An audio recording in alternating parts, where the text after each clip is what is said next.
Easter is approaching, and I'm certain that every church in America is going to, make preparations for families that have maybe shown up for the first time, or maybe the first time in a long time, and I can only assume that the climax of every message is going to be that Christ lives and that He is risen, and man, that's a powerful truth.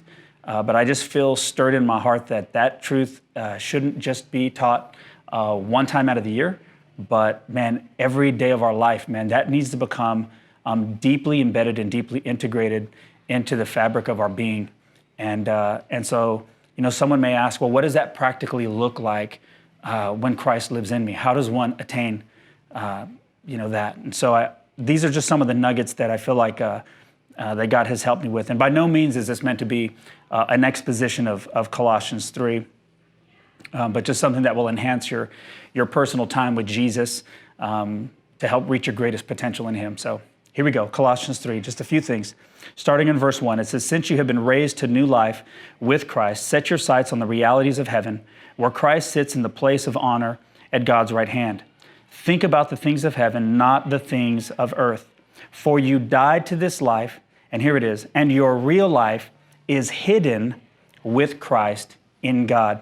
And so, man, I know that just seems really simple, but it is a very, very powerful truth that your real life is hidden with Christ in God. And I think that word "hidden" is what God is really illuminating to me. If something is hidden, it denotes that it must be sought after, searched out, that it's unrevealed. And I submit that it's unrevealed to your natural mind.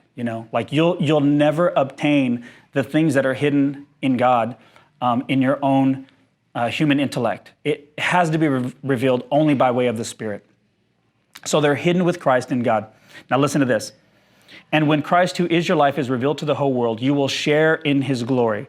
Verse 5, "So put to death," this is very important, "put to death the sinful earthly things lurking within you." So right there in verse 5, He reveals something else that's hidden, but this one is hidden within you. And it's the sinful earthly things that are hiding in your heart. So now listen to this. This is powerful. He goes on to list some of these things that are lurking within you. And I believe that these are just desires. These are hidden motives. He says, "Have nothing to do with sexual immorality, impurity, lust, evil desires. Don't be greedy, for a greedy person is an idolater, worshiping the things of this world. Because of these sins, the anger of God is coming." Now, because of these sins, this is what it results in. So now here's another list of sins, but these are the actions that are produced because of these hidden things lurking within you. So here's this list. So get rid of anger, rage, malicious behavior, slander, dirty language. Don't lie to each other. Now watch this. "For you have stripped off your old sinful nature and all its wicked deeds. Now put on your new nature and be renewed as you learn to know your Creator and become like Him." And so like I said earlier, the fact that Christ lives and that He lives in you is really the crescendo of Christianity, becoming like Jesus, not the matter of behaviors, but becoming like Him. But now watch this, very important. 3 times in Colossians 3, he talks about putting on. So he just said strip off, but now 3 times he says put on. Verse 10, "Put on your new nature and be renewed." And then if we jump down to verse 12, it says, "Since God chose you to be a holy people that He loves, you must clothe yourself with tender-hearted mercy, kindness, humility, gentleness, and patience." These are all Jesus attributes that you're to clothe yourself with. And then lastly, in verse 14, he says, "Above all else, clothe yourself with love." So here in Colossians 3, there's some things that are very, very important. Your real life is hidden with Christ. And then he begins to show you these things hidden within your heart. They're lurking within you. They're also hidden. And he says, strip these things off. And then 3 times there's a putting on and clothing yourself with the attributes of Jesus. So, man, I've read this and I remember I asked the Holy Spirit, I said, what does that look like to put on Christ? How does one practically strip off and put on Christ?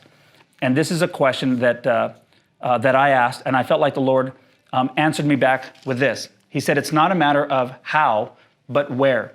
He said, Rick, where do you strip off and put on your clothes? And my answer was, very simply, in secret, in private. He says, that's right. He said, it's in the secret place that I reveal these things hidden within you, and then I strip them off of you. I reveal it to you so that you can relinquish it to me. And then I strip these things off, and I clothe you with myself. And I thought, man, that is such a powerful, powerful truth. And the reality of our real life being hidden with Christ, man, that's all there is to it. How does one attain? Man, to be with him, but specifically in the secret place, and let him reveal himself to you. So, man, I know this is like, man, if you guys listen to Eric Gilmore, often you hear him talk about these things, but the secret place is a place of intimacy with Jesus, and it's a multifaceted place, a place of adoration, a place where deep secrets are revealed. It's a place of safety and refuge, but it's also a place where he reveals your sinful nature, takes it from you, strips it off, and it's a place where he clothes you with himself.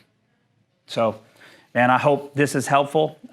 There's more that we can say, but man, I so believe that this is, this is one of the gems, man. It's one of the treasures that God is wanting to reveal to his church, to his bride, in order for us to obtain his image, to look more like him and bear that image in the earth, man. So I hope this blesses you guys, man.